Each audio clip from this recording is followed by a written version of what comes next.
I mean, never mind. Well, I done pressed the button now. Hell. Hello, everyone. Oh, hey everybody. We just been while you're waiting. There he go. Are you ready, darling? Okay. Uh, hello. Oh, I like your hat. Thank you.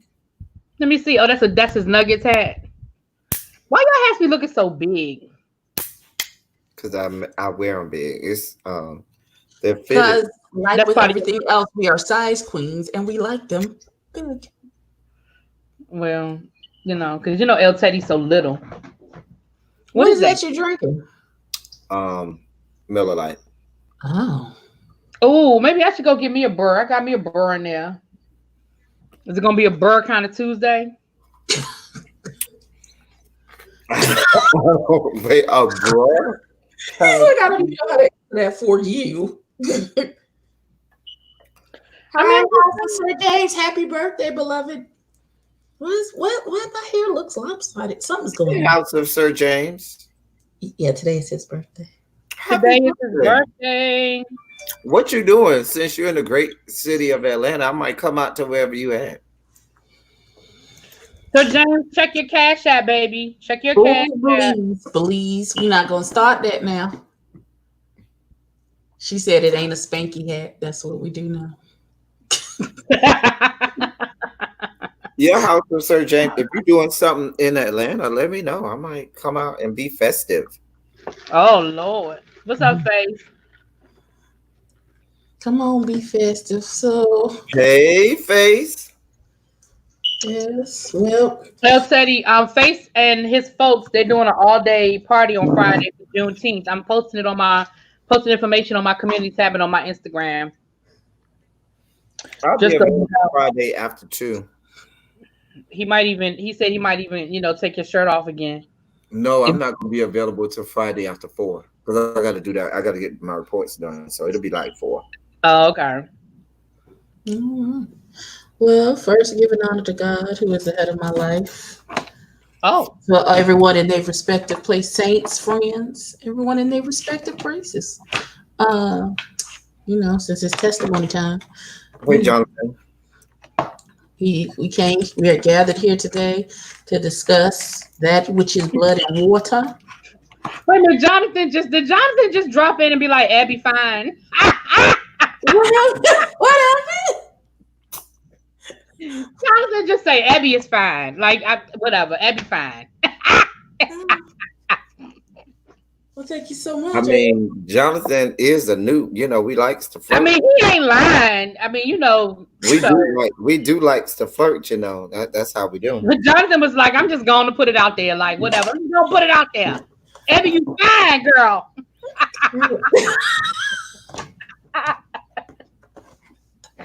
I'm sorry, that was funny.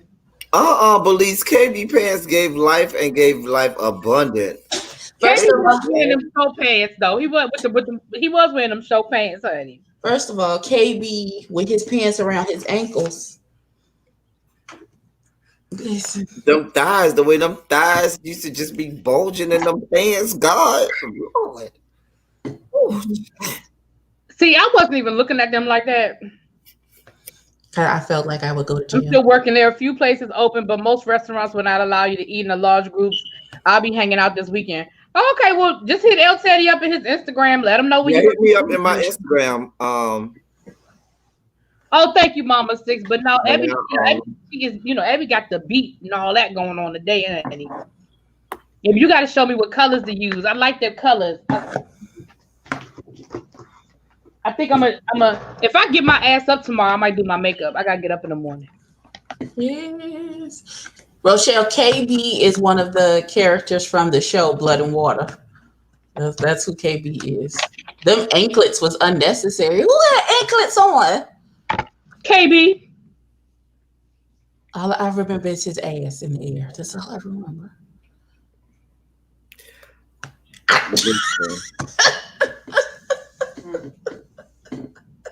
Like this palette is so pretty. I just want to use all them colors like at one time. Okay, so Okay, I'm sorry. Let's get on topic. I was just about to go right into that palette to tell you what in that palette I got on my face. We can do it backstage, Gary. We can do it backstage. let's go on and get into this. So where we want to start? Do we want to start at the ending where she let the cat out the bag? Well, Can we talk about the pettiness of what's her name? The girl from the newspaper. What the girl from the newspaper name is? oh, What's that girl name? I can see her face. I can see her face Wendy? too. Wendy. Yes, Wendy. Pulang's sister's wig. You know what? You know what? Fecal wig needs help. She needs a little Like rejuvenation. for her to have so much money and for her to be a posh one, like her wig was really, it was, yeah. What's up, D Light Bill is paid. How you doing? Oh, thank you, Lady Nika, for sharing it. Yeah, the Yes. What's up? Oh, so you gonna go live later on Friday, Face, and we gonna throw money at you and take articles of clothing off? Is that what? So Faith, basically, I y'all never have got Faith, reduced I never got Faith my to a song request since when I gave my tips. When you tip the scripper, they supposed to give a lap dance or something. Shake a little schlong in your face a little longer or something. What did I get from my tips? no comment. No comment. No comment at all. Well, episode 6 picked up with Pulang showing up at that damn Yes, party. House of Sir James. I'll be in town this weekend. I'll be in Atlanta this weekend. Yes. Showed up at the house party for KB, and she thought she was just meeting KB Daddy, and KB Daddy turned it into a whole house party because he was setting up. We didn't know it at the time, but he was really setting Pulang up. KB Daddy is a punk ass. Can we? Well, here's the thing, and this is what I was telling El Teddy. I didn't see that twist coming. I didn't see the twist where Pulang Daddy really was the mastermind behind all this shit. Like, I really didn't see all that coming. You mean KB's daddy? What'd I say? You Pulang. Yeah, KB's daddy. I'm sorry. Yeah, KB's daddy. Okay. So El Teddy, what? I mean, overall, like, I guess. First of all, Go ahead. Okay. First of all, KB, who does seem to be able to do whatever the fuck he want to do. Once he saw Fix's mom go left, he should have got her the hell out of Dodge then. Cause she was on 10 way from the beginning. And once her mama started to go left, he should have said, you know what? We ain't doing this. We getting up out of here. And he should have got Pulang and said, you know what? I ain't staying here. Secondly, once he knew that other people were going to be there, it was his job to call her and say, oh, it's going to be a lot of other people there. Not just have her roll up there and she looking like, because imagine if she had dressed just for an occasion as if it was just going to be like the three of them, Right. He handled that wrong. I mean, we're not going to even go to what he did in his room afterwards. That's a whole different ballgame. But we're talking about the other part. He could have really a lot of that could have been avoided if KB would have been a better boyfriend. I was going to say KB in several instances in the show has had, even though he's fine and we like him, has a level of ain't shitness to him. That's a little, what you doing, bro? We rooting for you, but what you doing? Like, when your girlfriend whoop a bitch ass, if I'm mad, nigga, you mad. Which I don't care if you know her since she was 12. I don't fuck this bitch to the top of her face. You supposed to follow me and see if I'm okay. I agree. I feel like, but he even said that he realized that he did it wrong because he apologized the next day and was like, I should have defended you.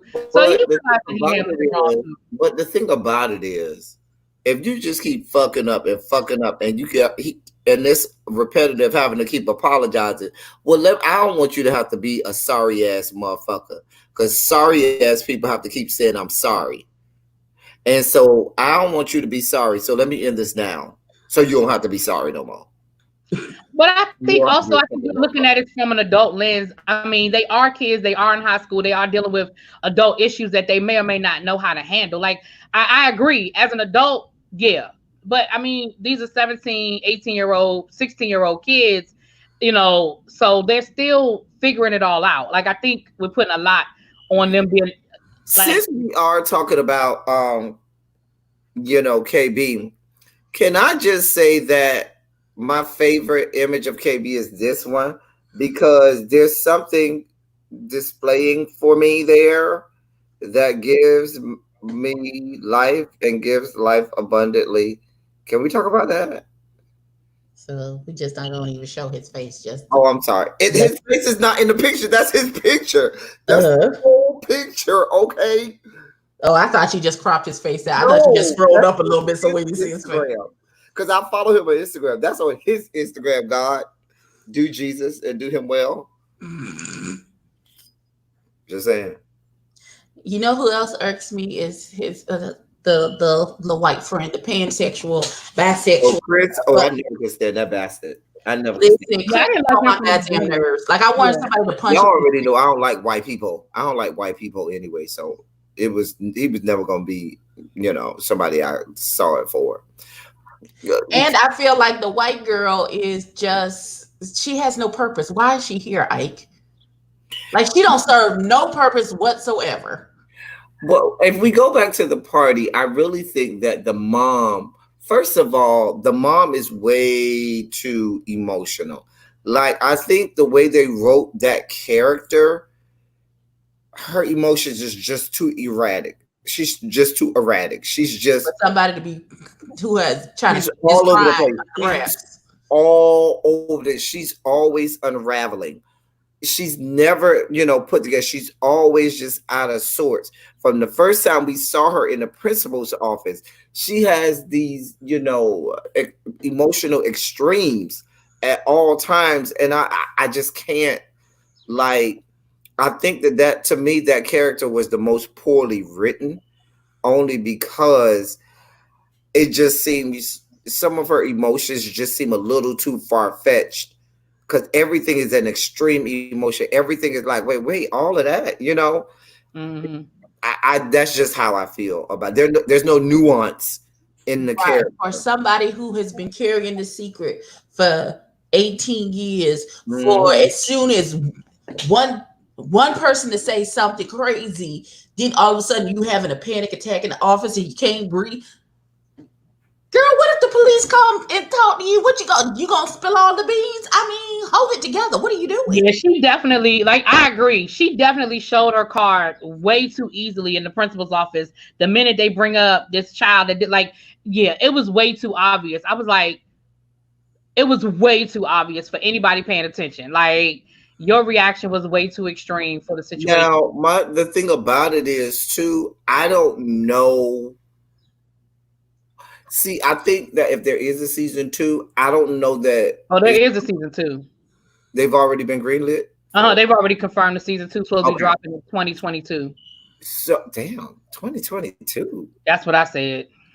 Anyway, Corona is I just feel like it's probably going to come out that Fix isn't the sister, and I say that because there's no way you can make me believe that if that was Fix's sister and Or the maybe dad it's 2021. Maybe it's 2021. and the dad was involved, they would not know who he is.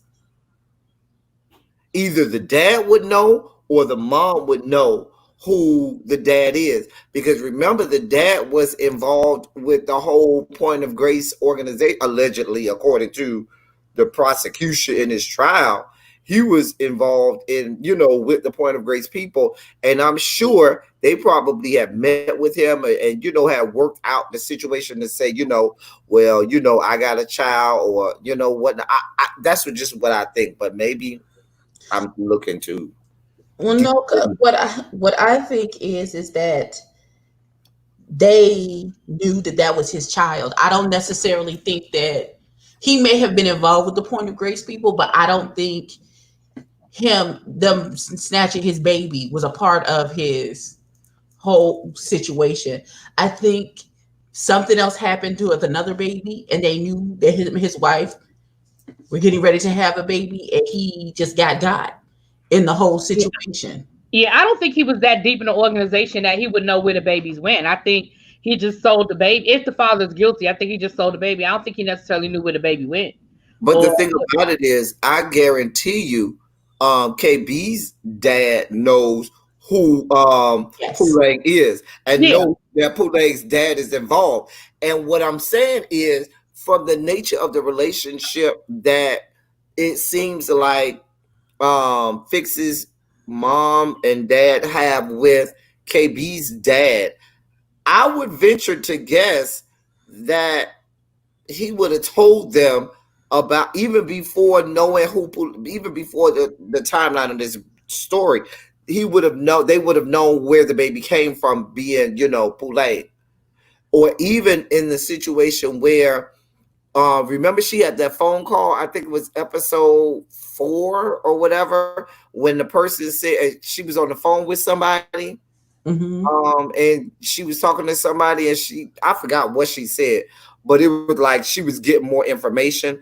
And so I felt like in that phone call, they never really went deeper into that phone call. But I felt like in that phone call, perhaps they would have said something to her to say, that it was Poulain's dad or something like that. I don't know. Maybe I was looking too. Well, I think the phone call, she was calling KB's dad. And that's what I'm saying, that KB's dad would have informed her, that girl Poulain is the daughter of the man who said, I think she knew as soon as when they were like, well, what was it about your father? When when the father started saying in the principal's office who he was and what he was accused of, I think she knew then. She knew exactly who he was and exactly what the situation was. I think that's what the panic attack was. She knew. I don't think it needed to be said because she knew exactly. That's why I do believe that's her sister. I think season 2 is going to be all about them further unraveling. I think her and Fikele are going to hook up, and they're going to figure it all out. They're going to unravel. Their twin powers are going to activate. Yeah, I think that's what season 2 is going to be. I think that is absolutely her sister. And I think the mom knows. And that's why the mother wanted to move. Remember, the mama was like, we moving. We getting the hell out. And she was like, I'm not. The school year. Now, the person I think don't know is the daddy. Now, I don't know how he don't know. But he has no reaction. How the daddy. And I think the daddy does, though. I think the daddy is just much better at keeping it together. Maybe. Because there's no way, because the dad knows the mom can't have kids. Unless she tricked him, like she could have told him she was pregnant and she wasn't. That's how he got her to marry her. And then, this is a soap opera. Now she went off out of town to have the baby. She said the mother could have set this whole thing up without the daddy. He just knew they was having the baby. I don't know how, if that's your wife and you sleep with your wife and you are together with your wife. It's happened in real life. I was going to say people do it all the time. People do it all the time. It has happened in real life. But you sleeping with her every night. You rubbing on her, touching her every night. There are people that sleep with trans people that don't know they sleeping with a trans person. But if you are pregnant, I figure maybe in the first couple months you'll know. But baby, by the time you get to month 5, 6, okay, there is a pronounced. But it has happened though. All I'm saying is that it has happened. I hear what you're saying. And what you're saying makes sense in a normal situation, but it has happened. Like, it's happened. Yeah, people have gotten away with it. So I think the dad knows. I think what happened is the dad is just better at having a poker face than the mom, whose character is so poorly written. Or the daddy's stupid. It's got to be one of the two. Because we haven't really had a whole. Who's Dama? Dama? They talk about the best friend's Dama. The best friend's mama who be doing any and everything. The thought mama. Oh, Zama. Zama. Z-A-M-A. Zama. The girl's name is Zama. Okay. I feel like you called her Zumba, but okay, that's fine. I probably did. Names are important. And as a teacher, you should know names are important. You can't click me off because it's not your channel. Because I I'm not felt clicking nothing. I didn't say. I didn't say if nothing. it's your channel, you would have clicked me off. No, I wouldn't. I only click you off when you won't shut up. I don't even do that much talking. Oh my gosh, moving on. Anyway. Can we talk about, as much as y'all may not see it for Wendy and as much as y'all may hate Wendy, when Wendy went to that principal in episode, that's why I can't be a principal. Right. I punched her. I punched her in the mouth. No, Wendy was right. When she went to that principal and said, now wait a damn minute. I had to lose everything and lose my whole paper for something that I didn't even do. But I think she lost that paper because the principal I think the principal just was waiting for the opportunity to give it to her. I really do. I think she lost that paper.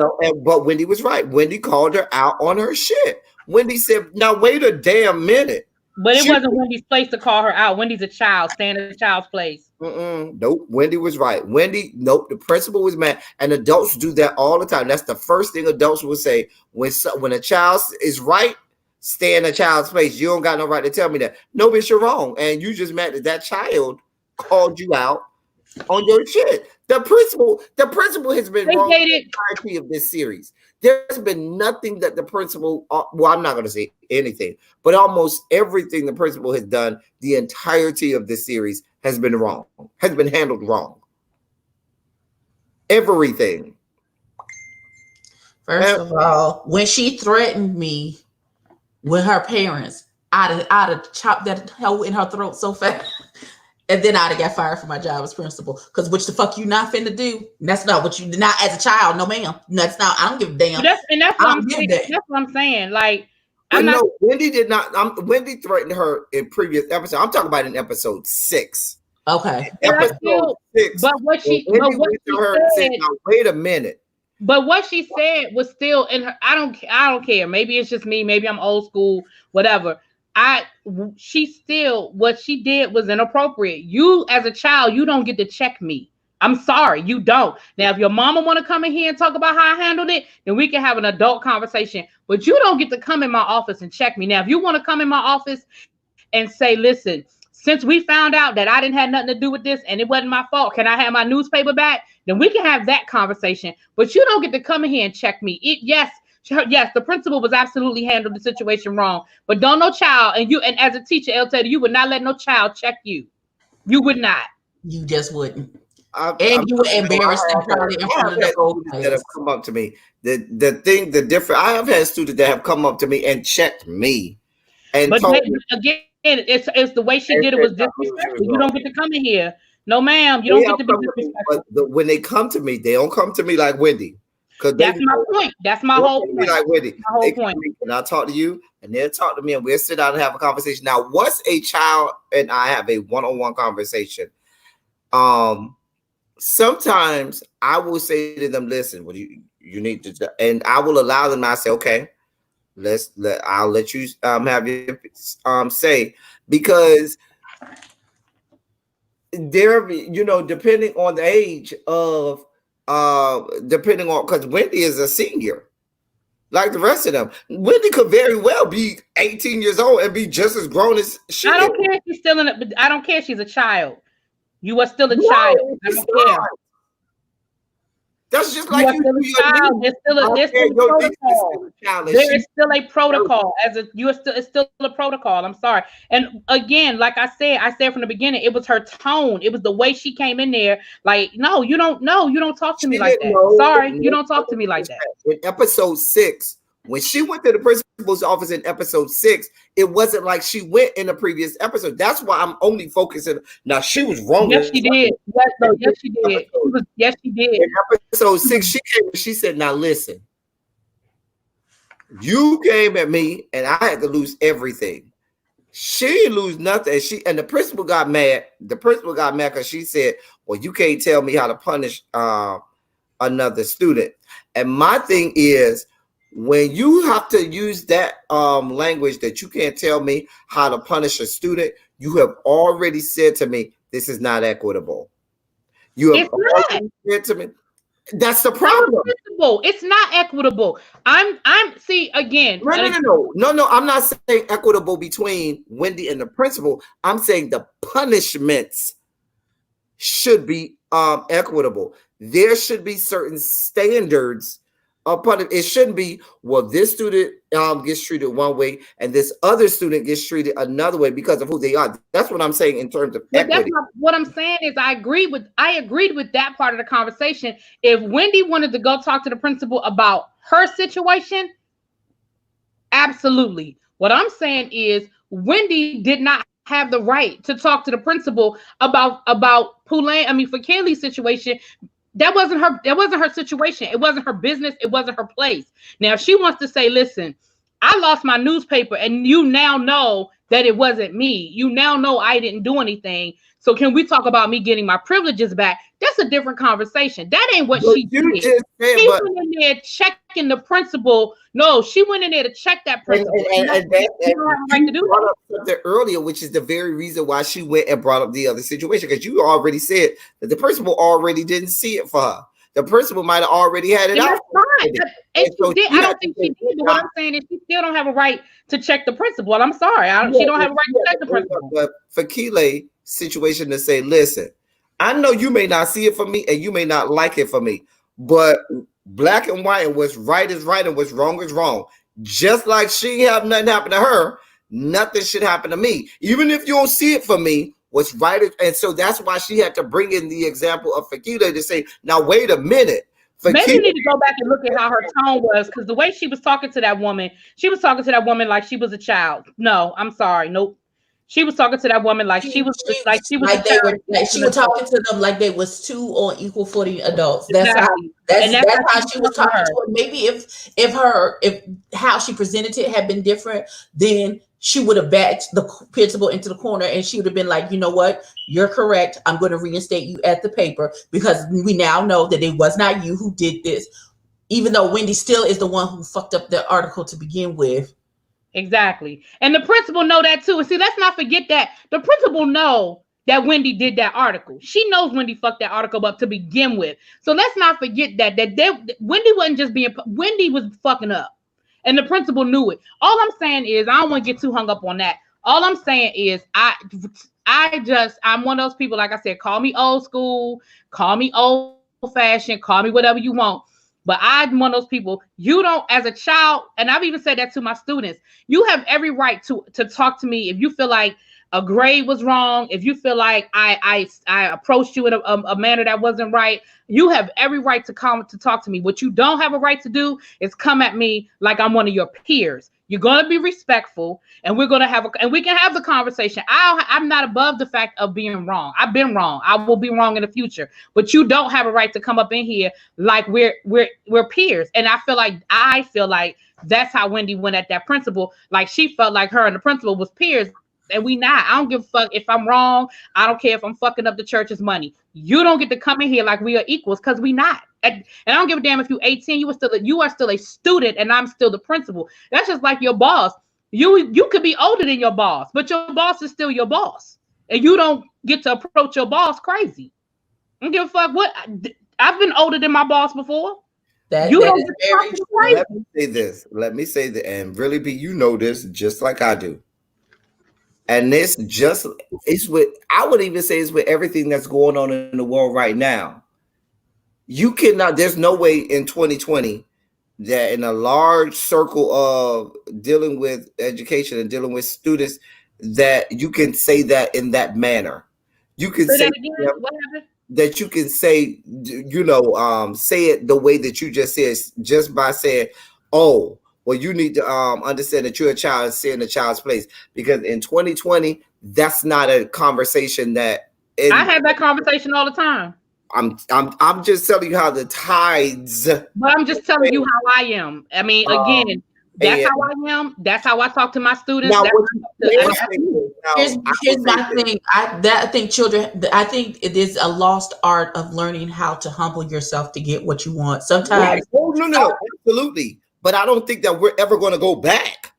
You understand what I'm saying? But I agree with you, Abby. But I don't think. I think you can say, listen. I think that what you have to do nowadays is I've learned is you have to use the I don't like your tone. And I think that you came at me harshly.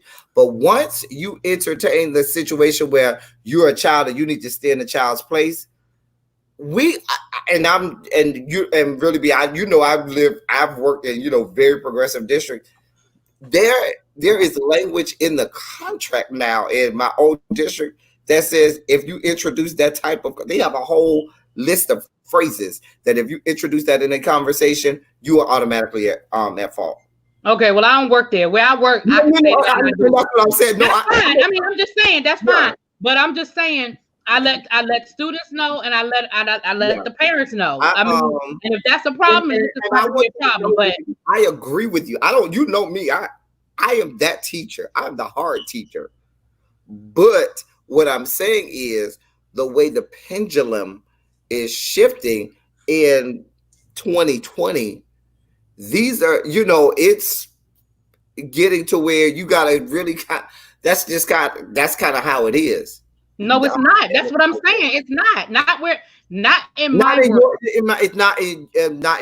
not necessarily your district, but a lot, especially for those of us that are going into administration and stuff like that. I've been in administration. Anyway, moving on. I don't want to get hung up on that. Listen, I can't speak as an educator or administrator. I can only speak from a Black mama perspective.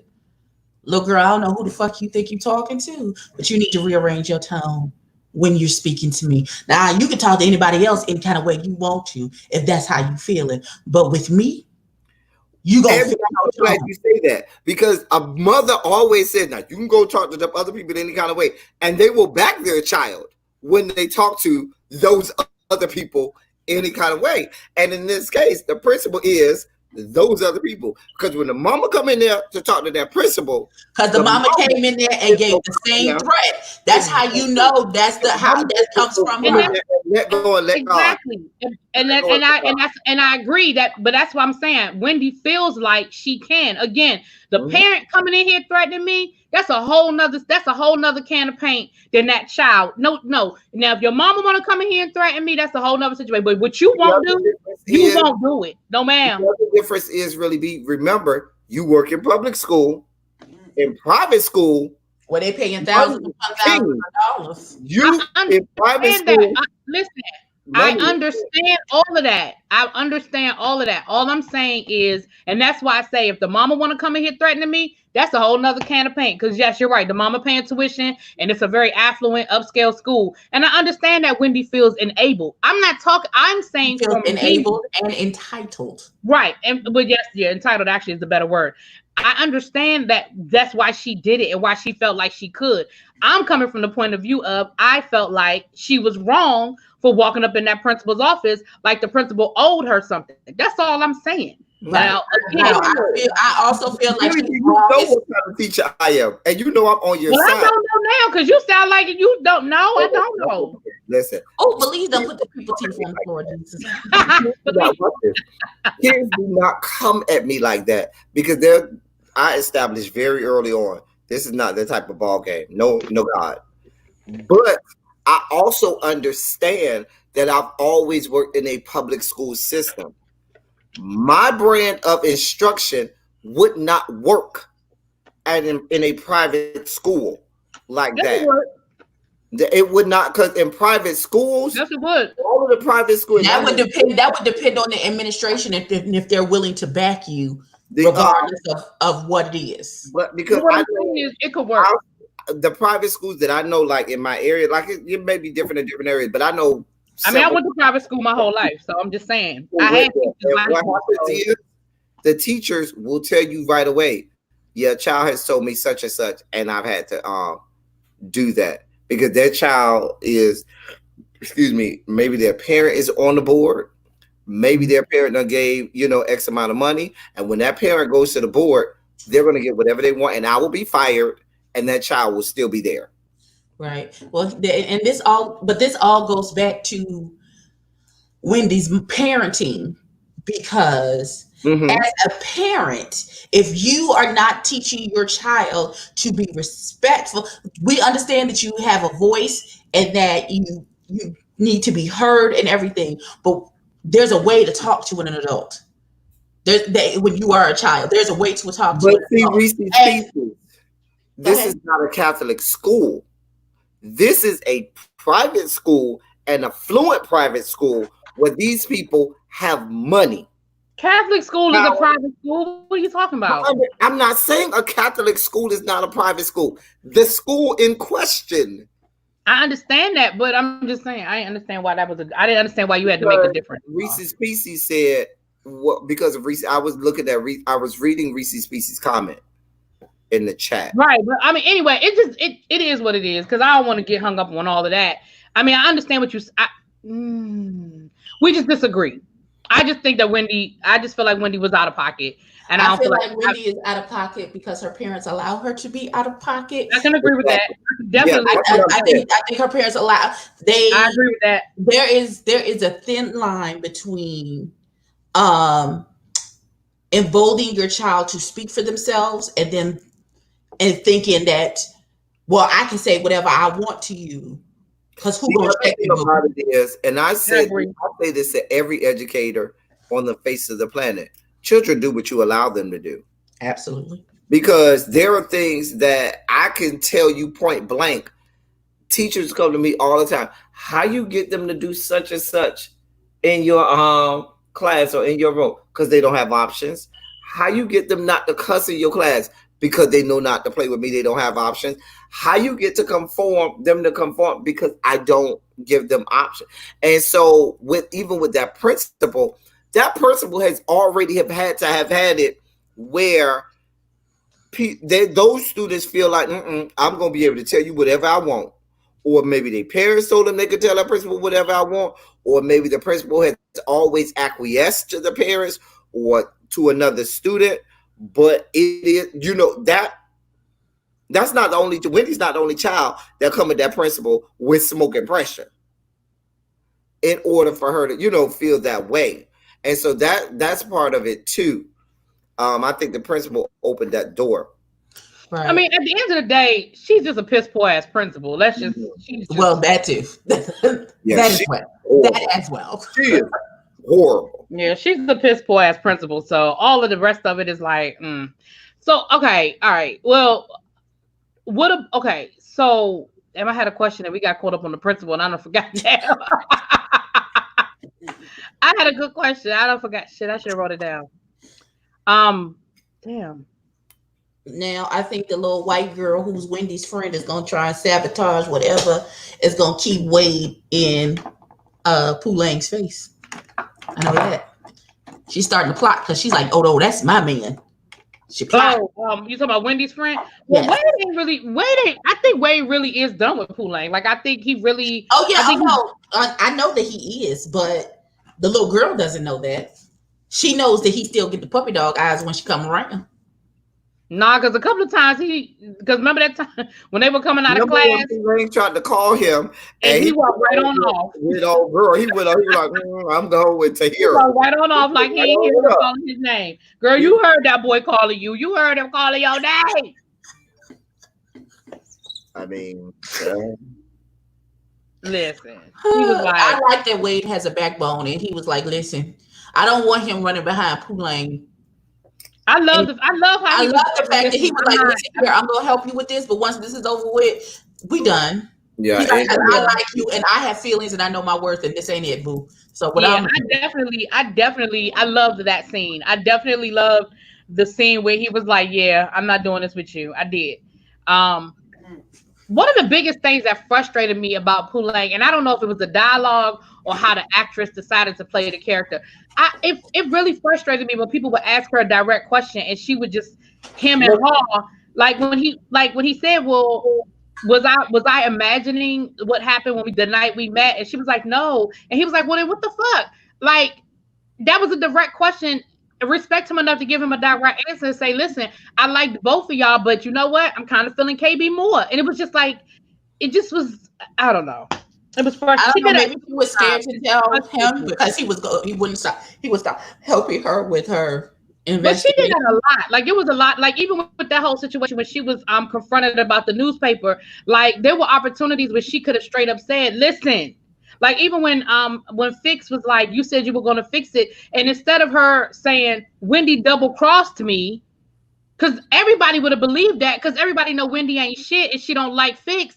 She was just like, well, it was like Wendy double crossed me. The fuck? I didn't know why that was so hard for her to say to them. I don't know. It was just frustrating me. I don't think at that time when Fix asked her, she knew yet. If I remember correctly, I think she found out that Wendy did that after Fix approached her, because Fix came up to her right in the beginning of school when she first came in. She hadn't even read the article. She hadn't even seen the magazine yet, or she hadn't even seen the article yet to know, But there were times afterwards that she had an opportunity. I don't remember the exact time now, but I don't know. I just felt like there were times when she could have cleared some stuff up, and she just let shit. I don't know. I think that's the writing more than like I don't know. Yeah, maybe that's just her character, like how she was supposed to play it. You know what I'm saying? Well, okay. So what about the swimming coach and his wife and how that whole thing went down? Like how you guys feel about that? Your Uber's outside. That's got me. She's like, no, your Uber. Yeah. She's like, I got you an Uber. She's like, I'm sorry that you felt pressure for being taken care of by a grown ass woman. I'm so sorry for you. Right. Your Uber's outside. Your Uber's outside. It's outside, boo.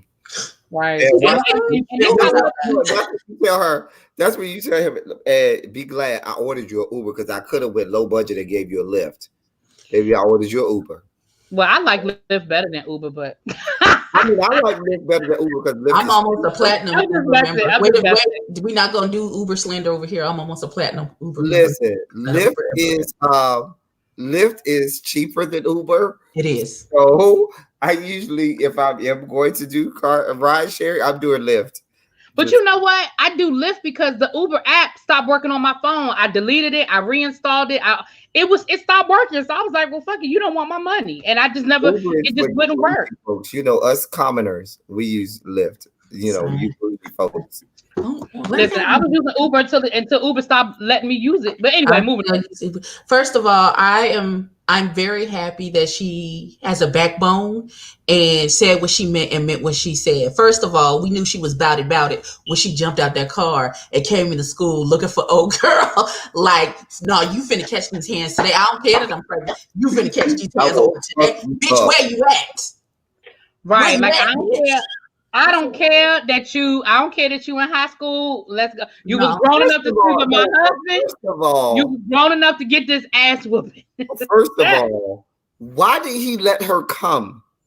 What was she? I don't think she gave him a choice. I don't think she gave him a choice. You would have gave me, I'm going to the school to submit this resignation. I'll be back in an hour. Yeah, there was not when the person you sleeping with is at that location. No, so sir.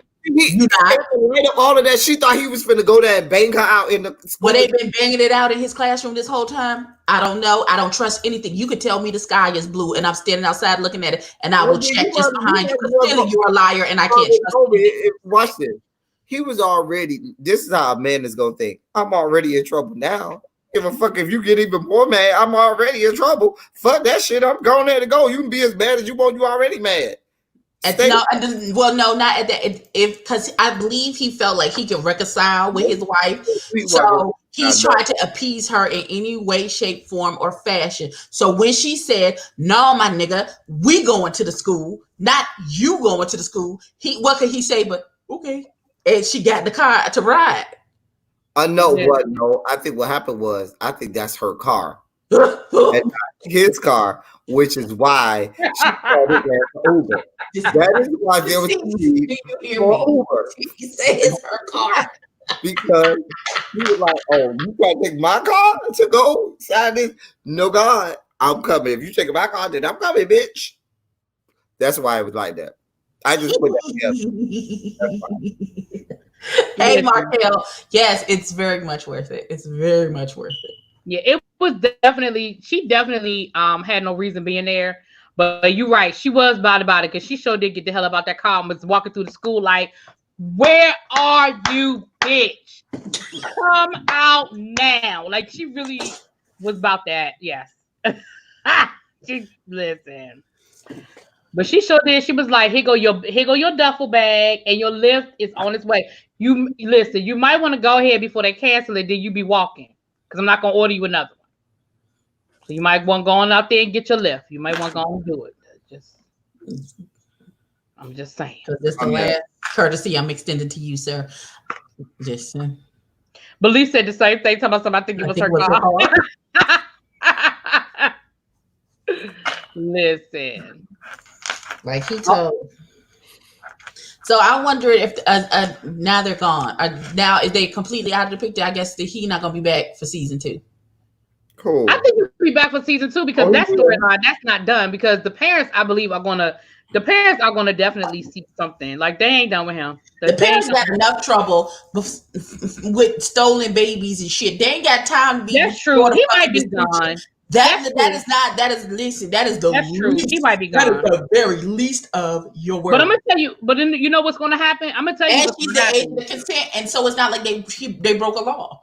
She's at the age of consent. So that's what I'm gonna tell you what's gonna happen in season 2. He's gonna be around because he gonna come sniffing around, and she gonna let him right back in because she loves him.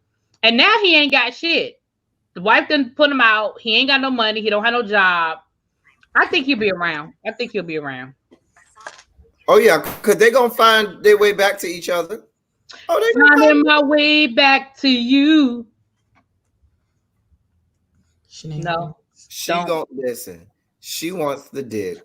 First of all, I want to know what kind of school is this where they have their own film festival. I've seen we have the when the high school I taught at, they did do that. There was a whole club for screenwriters. If they did not that they did at a couple. Yeah, it depends. Yeah, and I've been in school districts as well, so it depends. But yeah, I've been in schools too. Yeah, but I'm not sure all of them, but there are some. And this is an affluent high school. Yeah. Police said he'll be back to clean the pool at the school. You know what? The Chris Zama Mark triangle. No, we have not discussed that petty triangle. Like we don't care. We don't care because we don't like Chris. So we don't give a fuck about that. And I don't like that. I don't understand the purpose of that storyline. Like I don't.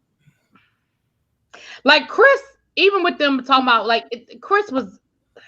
Other than the party being at Chris, I want him to learn to shut the fuck up. Like, just even in episode 6 when Chris rolled up on Zama, talk about some. Oh, well, maybe the 3 of us could do something. The 3 of us can do what? My nigga, no. I didn't even understand the whole point in it. Like, wait, what? Like because she was like polygamy. Like, wait, what? It was like, what was the point? That was just wasted. The other thing that I have an issue with the entirety of this series is the mama. Whose mama? Pauline's mama? Yes. Okay. I'm not here for the mama at all. Not from the beginning. I don't understand what kind of mama you is that you get up in the middle of the night and you see your daughter rifling through shit in the garage at 3 a.m. and you just look and then walk back away. The same type of mama who your daughter just jumped out the window and you don't even try and stop her.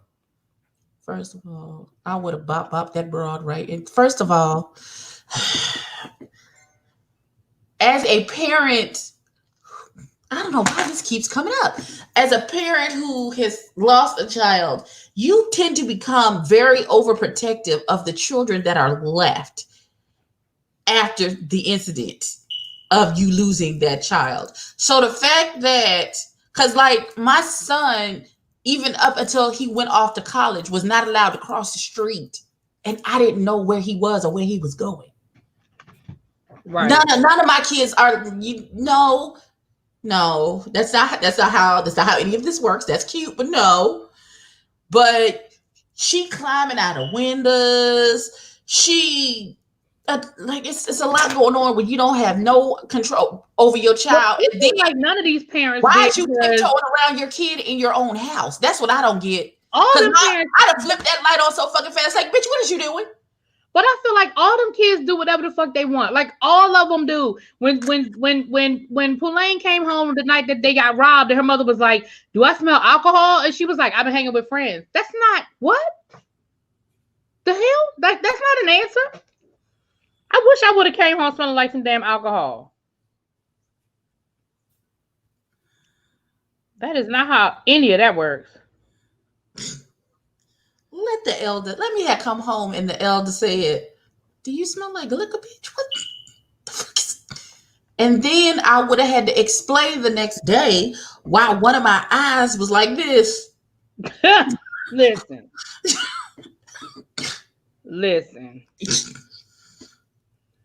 I was grown and over the legal drinking age, and I wish I would have came home smelling like some damn alcohol.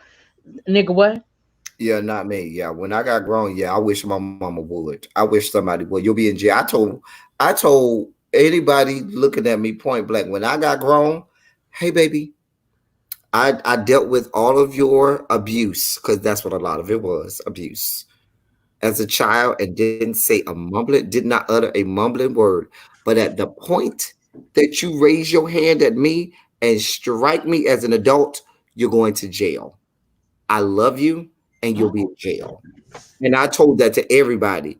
And my grandma said, baby, I don't have the energy to touch you because I won't. Because if I needed to, I would, and I would be in jail. And I said, yes, grandmother, you certainly would be in jail. Yes, and I'll take the jail time. And yeah, you don't have to wear that one because you're going to jail. You're going to jail. And I tell you, I'm that mother that I'm okay. I'm okay with the jail time. Baby. Call the people's on me. Because here's what I'm not gonna do. Not when I'm still paying all your bills. If it wasn't for me, you wouldn't have. My problem was once I got 18, nobody paid my bills anymore. Okay. Nobody ever. That I understand. 18, when my house, nobody paid nothing for me. I get it 110%, Teddy. My son, when he went off to college, he never came back home. He got a job, he got his own apartment, all that stuff. My daughter, when she graduated from high school, she left home. She had the same job since she was 15. She's now 24. She has her own house. She has her own family. However, so they can do pretty much. But this young one, Scooter Boop's mama, who I still finance her whole entire life, I wish the fuck you would say something crazy to me in this motherfucker. I wish you would. But see, my situation was once I turned 18, I left home and I never returned. I understand. She never left though. She ain't got out. She ain't got out. Well, she's not here right now, but she ain't got out. And the only other time that I stayed with my grandmother was because I actually was moving out of town, and the family asked me to stay with my grandma because she had started, with Alzheimer's, and I was ready to move out of town. And I took the L on that, and I said, you know what, I'll postpone it because I will take care of her, and stay with her and be, her primary caregiver, during this time. But other than that, short period of that, and then I talked about that on the little thing the other day. That ended up going horribly. That's another story for another day. But and it wasn't my grandma's fault. But anyway, long story short, I wish somebody would. To this day, my mama, baby, you coming toward me? Here's the but your situation, everybody's situation is different. I know in my household, in my situation with my parents, like I still don't even cuss around my parents. So it's different. Everybody's different. Everybody's relationship. I'm saying that I feel like the parents had no control over their kids. They smoking weed, they having house parties with alcohol and all kinds of shit. And it just didn't seem to be an issue. Like it just seemed to be the status quo. Like I was just like, what? Okay, Rochelle, you are correct. Scooter Buddha can stay. If mama get too beside herself, oh no, beloved, you got what happened? Sister and daughter. No, ma'am. No, ma'am. Because I continue. Never again, baby. I don't play the games. It was cute when I was a subordinate, but baby, I got my own. No, we're not doing that. Right. That's the whole thing. When you have your own. Now you're not just gonna come to my house and talk to me cockeyed and crazy now. No, I don't talk to you crazy. But what happens is a lot of times parents kind of defer back to when you were a child, when they could just say anything and do anything, And Oh, it I just can continue to say whatever. and or anything. No, You come into these four walls where I pay all of the bills. If you think you coming into my house to talk to me crazy, that is something complete. You would take your ass you on know back what to my your level, motherfucking house. Don't do that. you know what my level of gangster was? Because my mama tried that one time. Baby, I saw her 6 years later. Six. I'll be all right. She sure was. She was But all again, right. your Yeah, relationship is different, El Teddy. Like I understand your relationship is different. I'm just saying. I just think these parents had no control over their kids. Like it was just crazy to me. You know. But it was kind of like when I used to watch 90210 was a kid, and I used to be like, "Ain't no way in hell, nope, mm-mm." Right. Don't That's just understand like it. that's a trope with most TV shows where the emphasis is on the kids and not the parents. The parents are That's always true. absentee. The parents like what's this just Saved by the Bell? We never saw them people's parents. Never ever. We saw Zach Moore's daddy maybe one time. We But maybe I do think that a lot of things that we, because we were forced to, because of television and racism in America, we were forced to watch a lot of white kids and what they do. But there was a whole lot of stuff that black kids did too as teenagers that if our parents knew, or that if people saw it, if it was televised, that they just focused on what the children were doing, they'd be looking at our black asses like, damn. first of all, there are things that I have done that No. I'm somebody's grandmama. There are things that I did as a teenager that my mama to this Yeah, day exactly. don't know, and Yeah. I'll take it to my grave. I be like, I don't. What happened? If they made a show about a lot of the stuff that we did as kids that our parents didn't know about, they'd be like, well, what the fuck is your parents doing? Not knowing that really, if they showed the totality of it all, your parents might have been strict as hell. But that was the difference between. But I also think that's the difference because again, stuff that I did behind my parents' back versus stuff that they knew I was doing. Like that's too, like me sneaking out the house and staying out versus me walking out the door and not coming back. That was two totally different things. Like that's not happening. Like when old boy was sitting there smoking weed and his dad walked in and took the joint out of his hand and started pulling.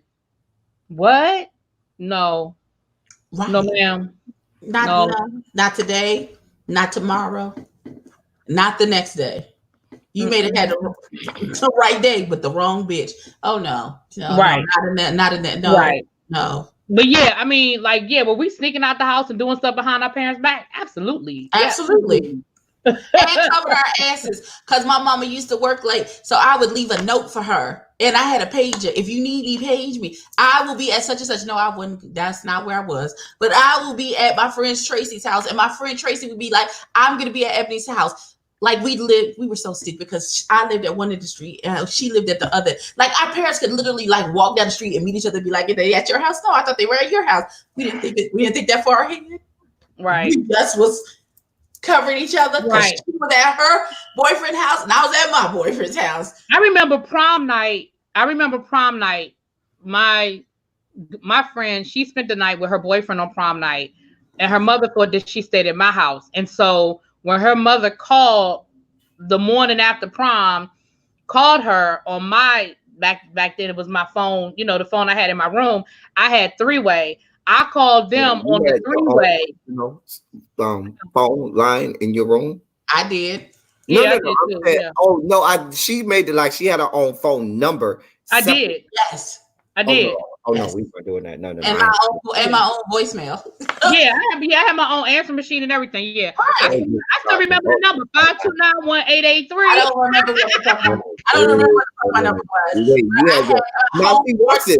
That's the type of stuff that I would have, if I was watching it on TV, I would have been like, "Oh, you ever get they also they could go and whore around on their own phone, and not that's how you end up with children and grandkids, at an early age. You out here got your child over here with their own phone line.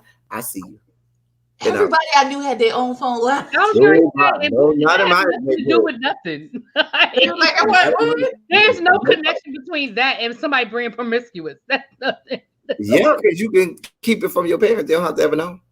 Listen, I had a beeper, had a two-way pager. I had my own phone line in my room. Nothing, but having your own phone line in the house. Yeah. This is. I had so many electronics. I had a Nintendo 64. I had a TV, a Can we VCR. poll the chat? If you are older, I ain't talking about if you was born in 1990 something. Okay, I'm not talking to you youngins because y'all had cell phones. I'm talking to those of us of a certain age. You at least 35 or older. Put a 1 in the chat if you had your own separate phone line in your house. Put a 2 if you did not. Because when I got on punishment, my mama she didn't even take the phone. She didn't even take the phone. She took because it was a cordless phone. She took the phone cord and the plug it into the electricity and left the phone sitting right there. Ain't this so mean? And then they took the one time they stripped my room completely down. Like I was in so much trouble. They took the TV, the VCR. The only thing they didn't take was the books. That's fine. You have to take all that. Just leave the books. That you can just leave me the books. Man, you know what? Really, you know what? You typed 175 times. It's a mess. Well, no, okay. Well, love my piece. I graduated at 17, so I graduated at 17 too. Well, because when my birthday is, I didn't have those kind of options in my area. Lord, get that fool out of here. I don't think. Oh, I'm not a mod, so I can't do nothing. I'm a mod. You don't see it. Oh, okay, they're gone already. Okay, I'm about to say I'm a mod.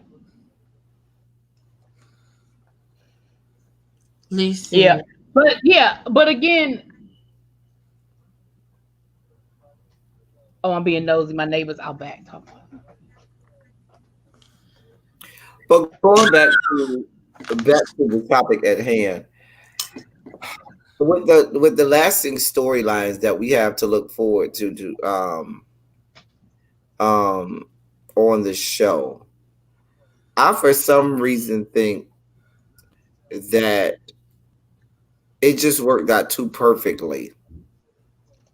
That you did all that digging at. Oh yeah, she is the sister.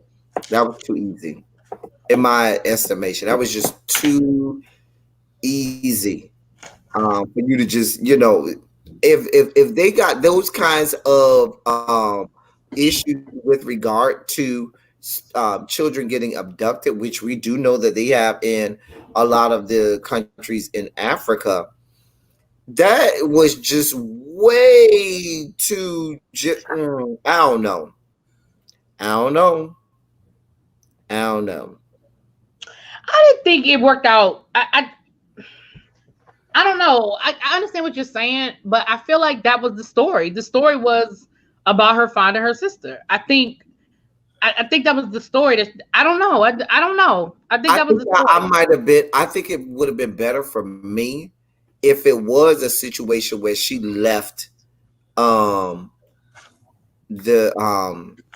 we never knew from the beginning that it was her sister, and she left and had all of the drama happen, and then at the end it come out that we find out is exposed. Well, I was doing all this because it was the you're my sister.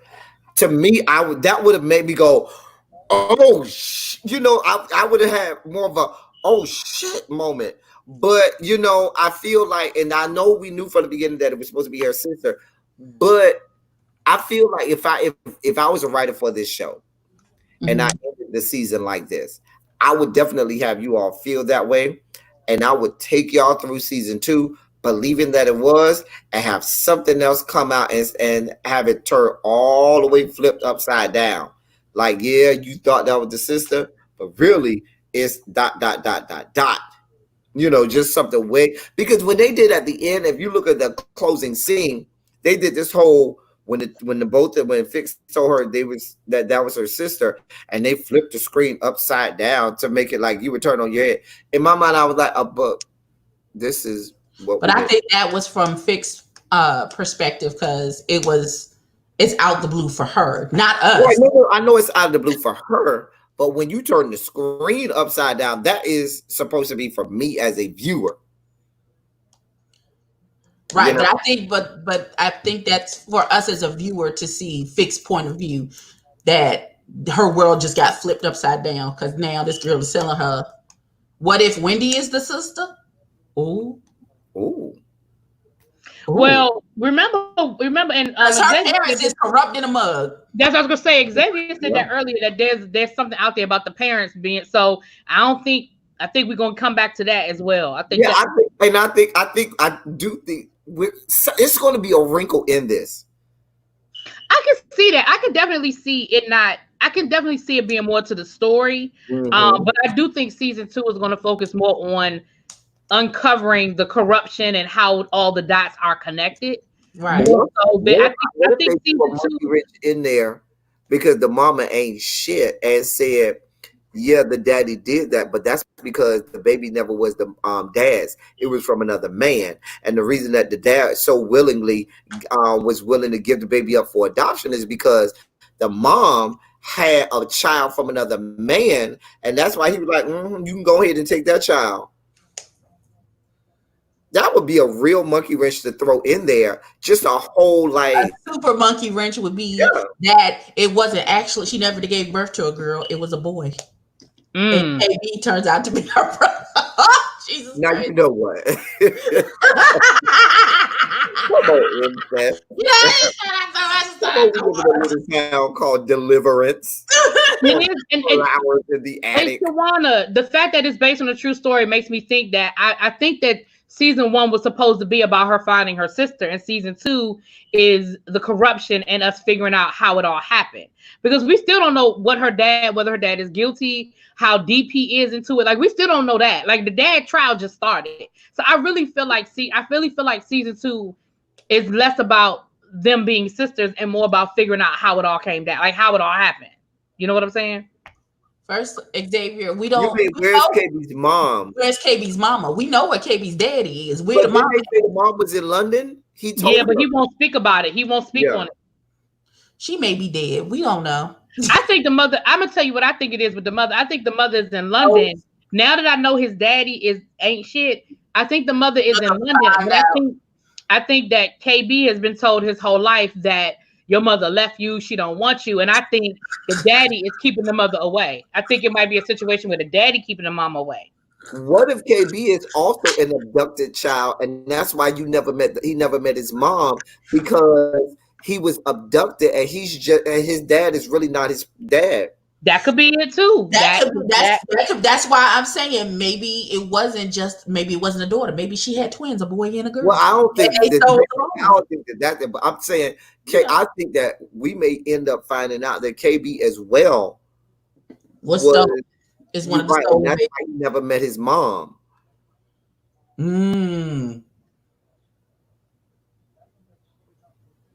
First of all, I want here's my thing with Fix Mama.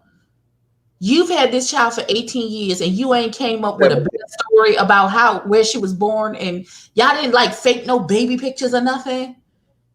Y'all didn't think this was gonna come up eventually? You mean Fix's mom? My thing is, all you had to say was there was a fire. Our house burned down when we were younger, and all the baby pictures are gone. Like, or what if we find out? Now, watch this. What if we find out that the dad was just being a man and is taking the charge for the mom, but the mom is really the one who was involved and gave up the child? Now that's interesting. And the dad is just holding the mom down, because you notice the mom just let the dad back in. And I don't listen. I'm just saying that would be a twist,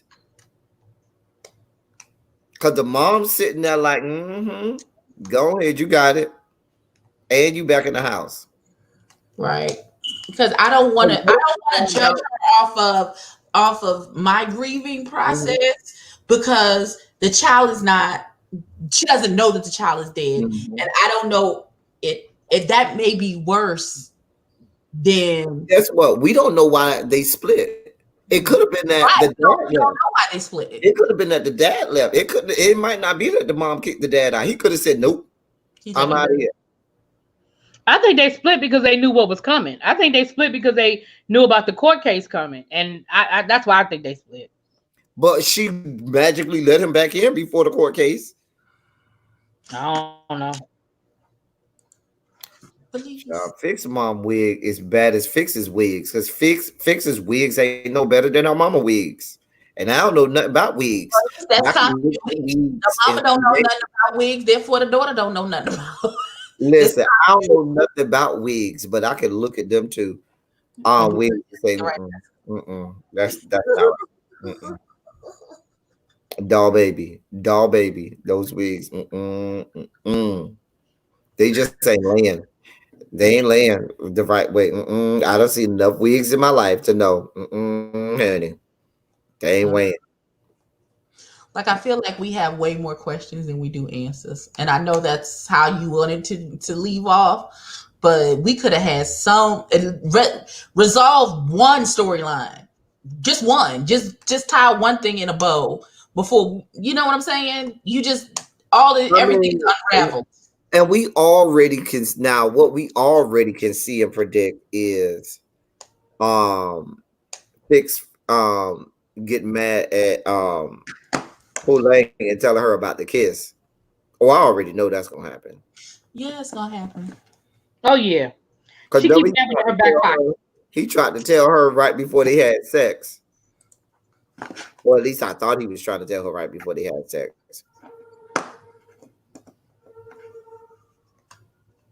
Huh? You know what? What? I love Dobby. I love Dobby.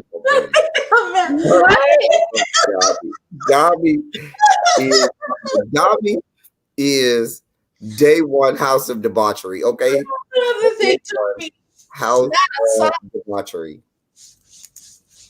Listen. Well, we mean what we do. We didn't tell her to put that little raggedy wig on. I mean, listen. I can say some mean stuff, but I'm not. Can we unpack them having sex on the floor? Why we need to unpack that? Why is that trifling? At least that, you know, them floors are hard. At least put me on the desk, or at least stand me up where we could do a doggy style, and I don't have to get, you know, be on this hard ass floor. You know what I'm saying? I feel like when you were teenagers. I feel like when you were teenagers and that's where you got it. You got in where you could fit in. When you were teenagers, you didn't have no money for no. I didn't have no way to live. You didn't have no way to live. We ain't had no hotel money. We got it in. We got in where we fit in. Right here, let me get the caveat. When they were in a nice hotel room, she wasn't ready. That's true. He didn't. Right. He did. He did try to make it a moment. He tried to make it a moment. Try to make it a moment. He did. Wait a minute, Dami, you said you slowed it down. Wait a minute, Dami, now I'm intrigued. Let me go back and slow this down. Dami, you gave me homework for the night, dear God. Oh, I'm going back. Because you know that I did know, Dami, I was looking, because there was a moment when they were like on the top of each other, and he was up. He wasn't like flat on top, but he was kind of up, and she was kind of down here, and there was space, and I was looking, but I ain't looked that hard, and I did not slow it down. So I'm going back, Dami, to slow it down. Yes, thank you for my homework for this evening, Dami. Now, if you're my fact checker, like I know you are, you'll have a screenshot in my DMs and Instagram by the time I get off here, because I know you, Dami. You my boy, so I already know you already got that waiting for me. I'll be waiting, Dami. Anyway.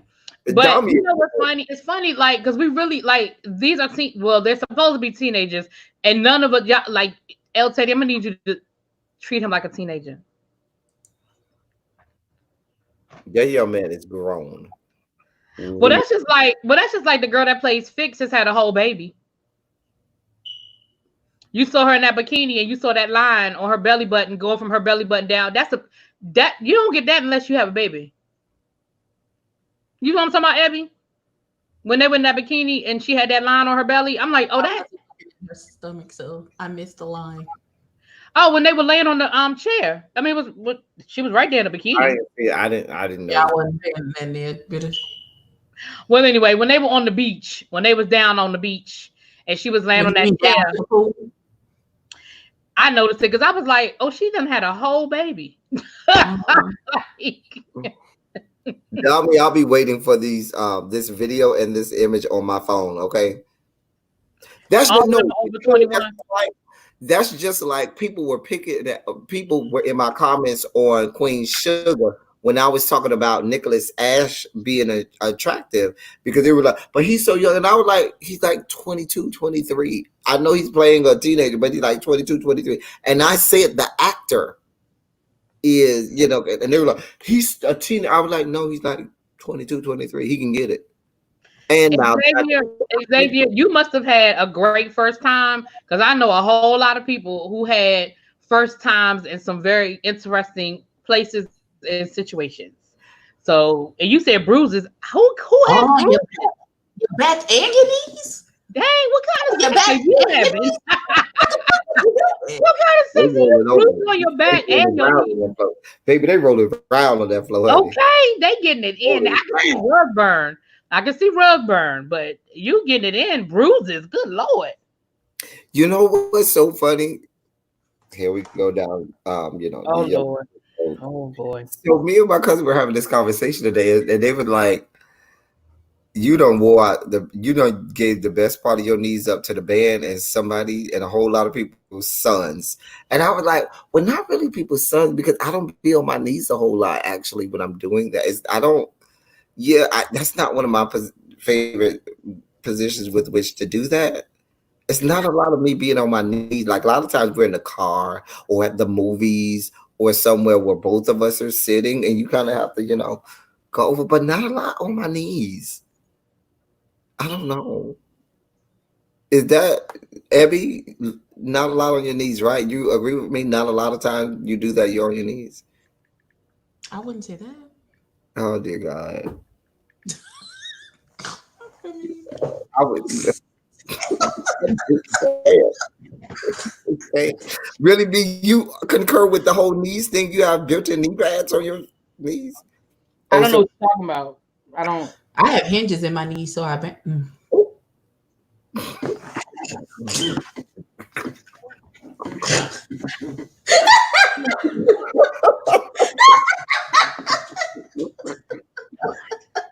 What? What?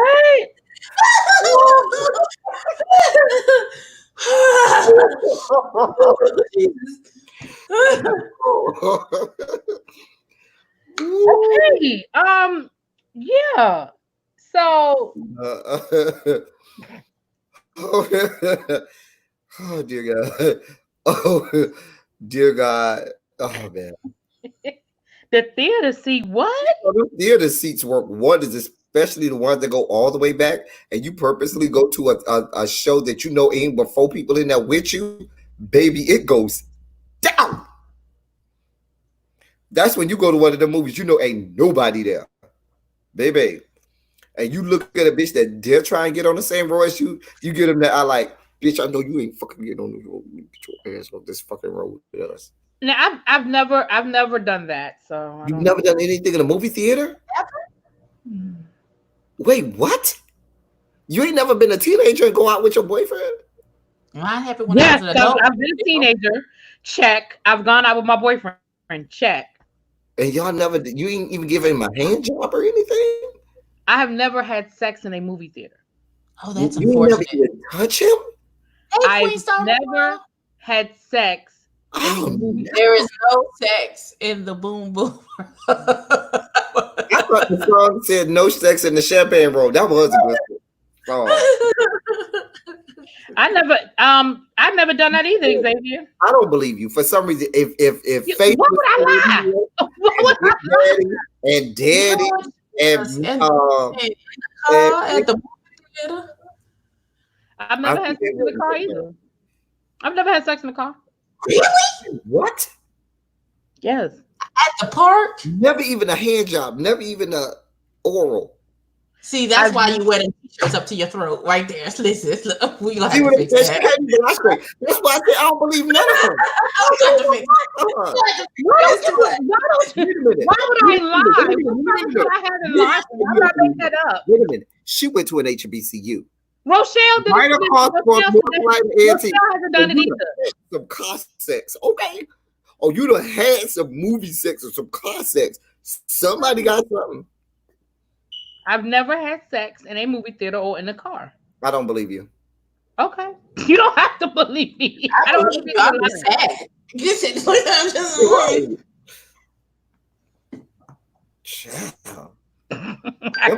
I guess I've just had a deprived life. I don't know. I thought you only watch movies at the movie theater. Well, it depends on the movie.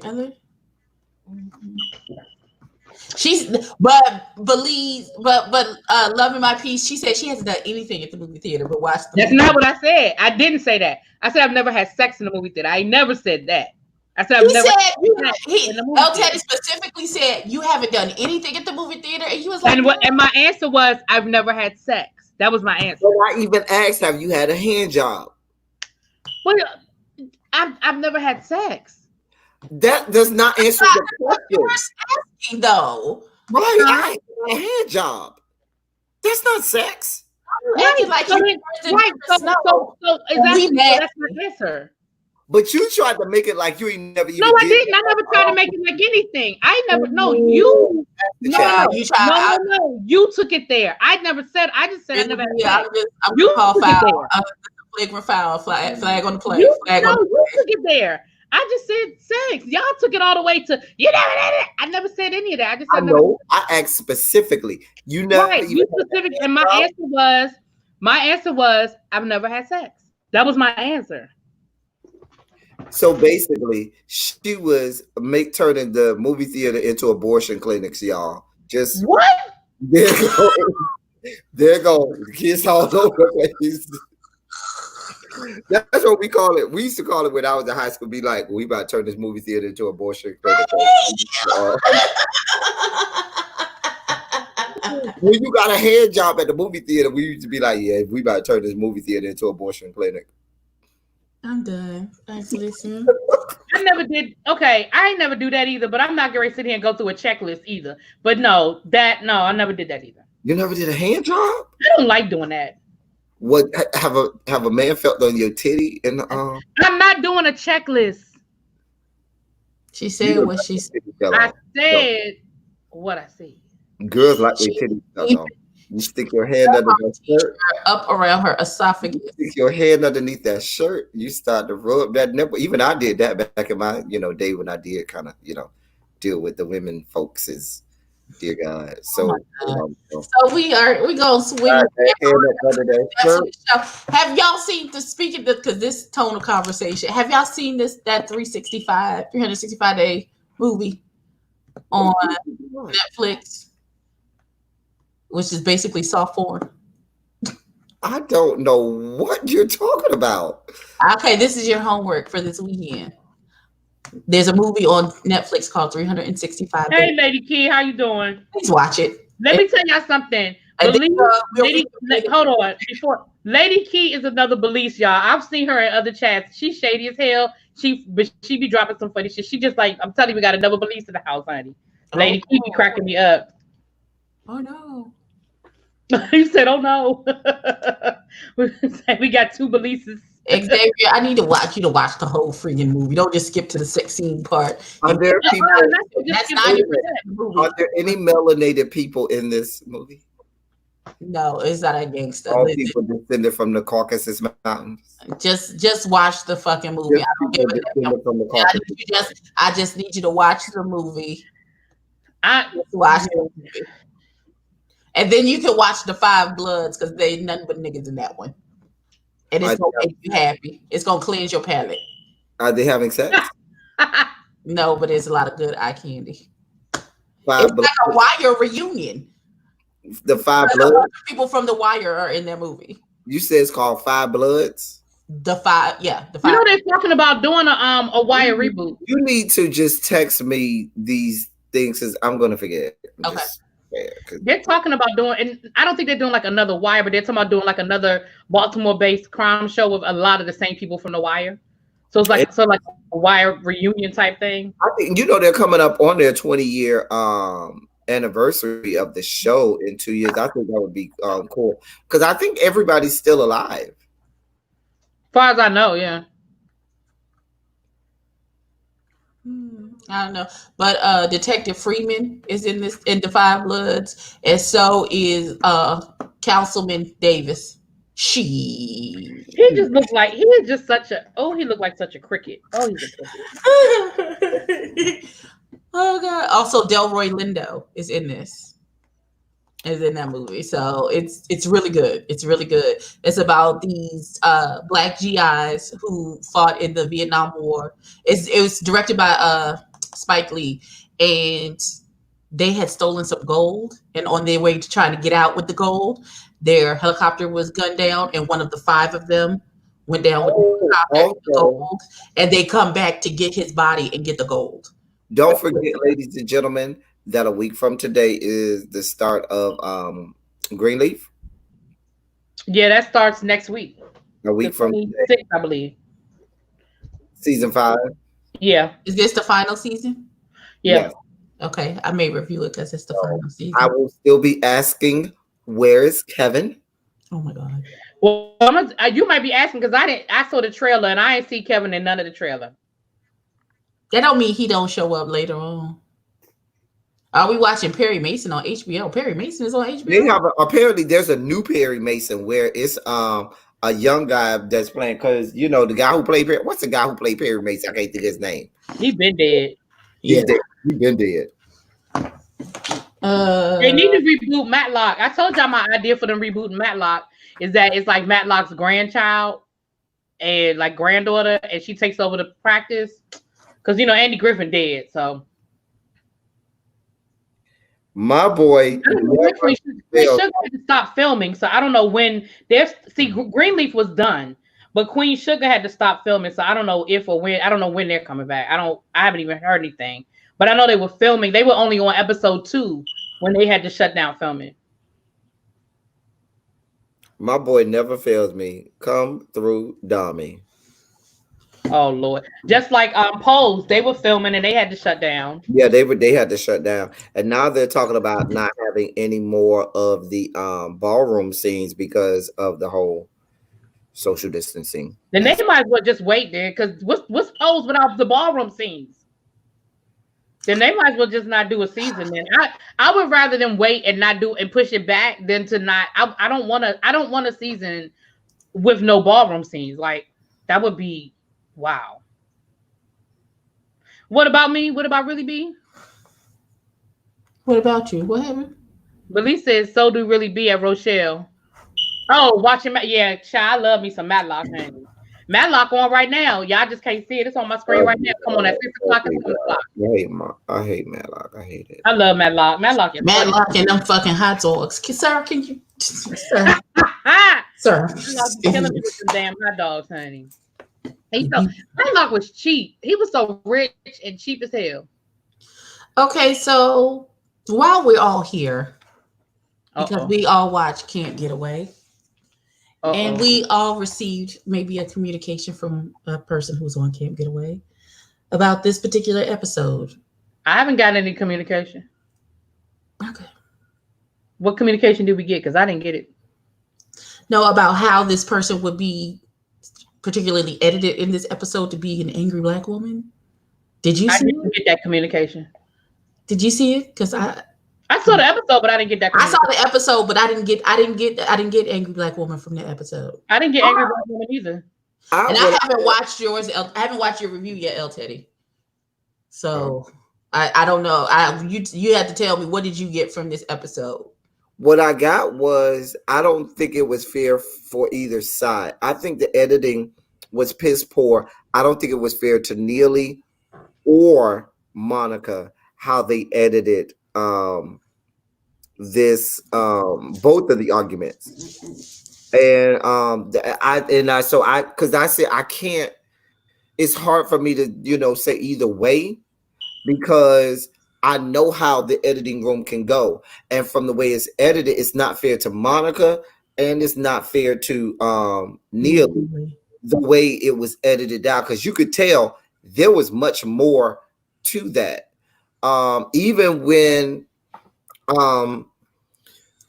because I've watched Really B's review, and she talked about how when Neely said no, that Monica should have just fell back.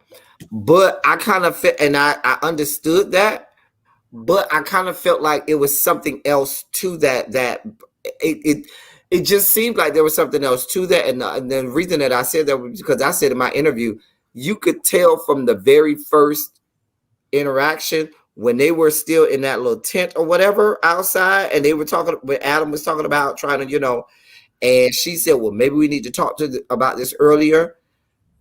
Something she said or her language said to me, she don't want to talk about this at all. She doesn't want to talk about this at all. There is no going. And so I kind of felt like when Monica went to her to ask her about that, just I kind of felt like it was either one or two things happened. Either one, she told her, no, I don't want to talk to you about that at all, ever. Or she said to her, we could talk about it when we get to the cabin. And then when she came and asked her about it at the cabin, she'd be like, well, we can wait till we get to later, which is something that people do when they don't want to talk about something at all. They'll say, well, talk to me when we leave so-and-so's house. We leave so-and-so's house. Let me talk to you. Well, can we wait till we get to my house? We get to your house. Well, can we wait till tomorrow? Because I'm kind of tired. And they keep pushing you off. And so that's when you be like, well, no, we need to talk about it because I ain't got that kind of time to keep following you trying to talk about it. And so I kind of felt like, so that's why I say I kind of felt like it was more to it than we saw, and we could only go by what we saw. Right. And so that's why I kind of went in on Bravo, because I said it really wasn't a whole lot to this episode. It wasn't. And so you could have given us more parts of some of the important parts. Now, one of the things that I did spend a lot of time on was the Glenn aspect. I was a little triggered with the Glenn aspect, and I didn't show all my triggeredness, which is not a word. It is today. Because the antics that Glenn did in that goddamn cabin. I'd have cussed him out. If that was Gavin. No. Imagine if that was Gavin. Oh, no, he'd have got fired. No. Gavin would have been carted out of there in Chanel Bangles, or possibly worse. If Gavin was running through that cabin, banging on people's doors like that, yelling and kicking and screaming, Gavin would have been carted out of there in Chanel Bangles. There's no way. It would have been no way. Did you see how violently he was banging on those people's doors? People who were doing nothing but sleeping. Banging on people's doors, yelling, cussing and screaming and all of that stuff. If that were Gavin who had done that, he would have been carted out of there in Chanel Bangles. There's no way. And so when I saw it, and I saw that, Neely went up to him, and I even said I think I said in my review, you taking the word of Neely, but you don't see, it just would not have been able to go that easy for me, because I know you and Neely are friends, and how do I know that you ain't send Neely over there to me with this concocted story so as to help out your situation before I get there? It was a lot that whole Glenn situation was bigger for me than the Monica Neely situation in this episode for me. And I said this in my review. I feel like that whole situation with Glenn, I feel like that was more a Bravo thing as far as him still staying employed than it was a David thing. I feel like that was for show purposes. I feel like if it was just David and there were no cameras and that was just a David situation, I think Glenn ass would have been gone. I think that was a Bravo thing. I think that was he's employed through Bravo, and I think that was a Bravo thing. A little bit. I did give it a Bravo a little bit on my review, because Bravo, I just didn't like how they handled this whole episode. Because I feel like Adam would have been fired too. I feel like Adam coming back was a Bravo thing. I think Adam ass would have been fired too. Because Monica even said, "Yeah, I done seen people get fired for less." Because technically, he ain't paying them. He ain't paying them. And that's why I said I think it's a Bravo thing. I think that was a Bravo thing. I think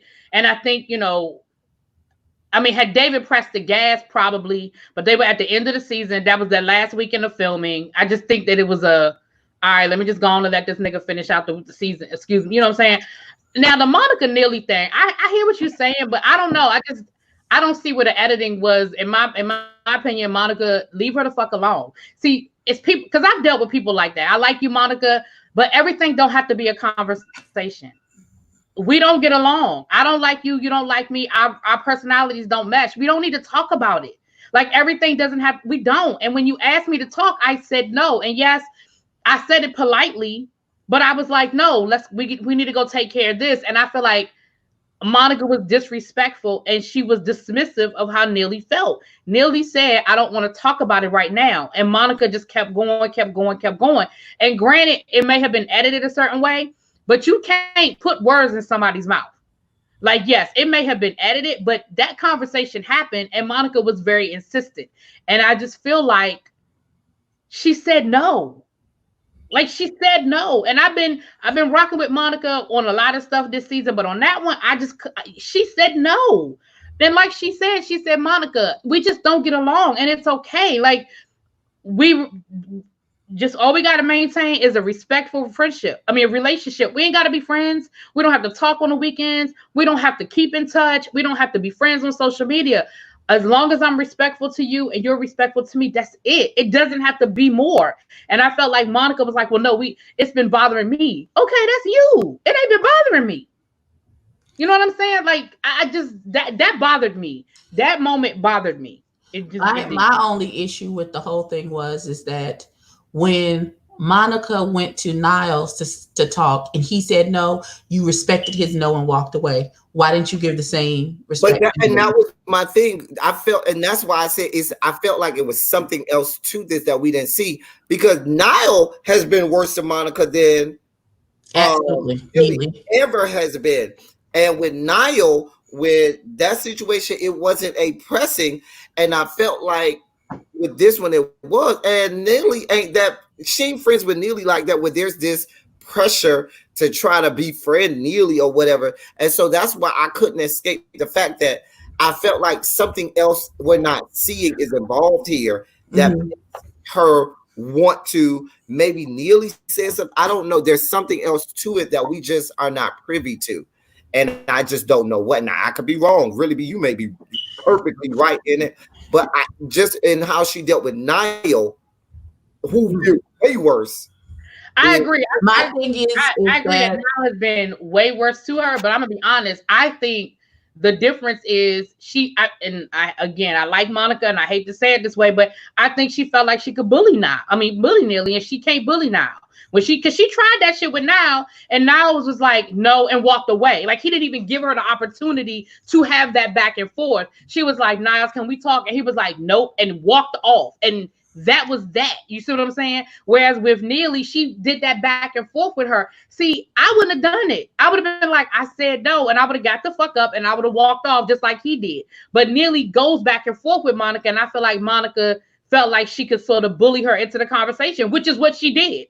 Because she ended up getting exactly what she wanted. Now the conversation might not have gone the way she wanted it to go, but she got the conversation. You see what I'm saying? My thing is, I feel like Monica feels like because Neely is a pageant girl, I don't think her level of respect for Neely is the same as for Niles. And I think she feels like you just a pageant girl, you just a little girly girl, and I'm this tough big bad doctor, and no, what I say go, I get all this education, and you don't. You just a little girl who does pageants, and I'm big, you're little. I'm right, you're wrong. That's how it came.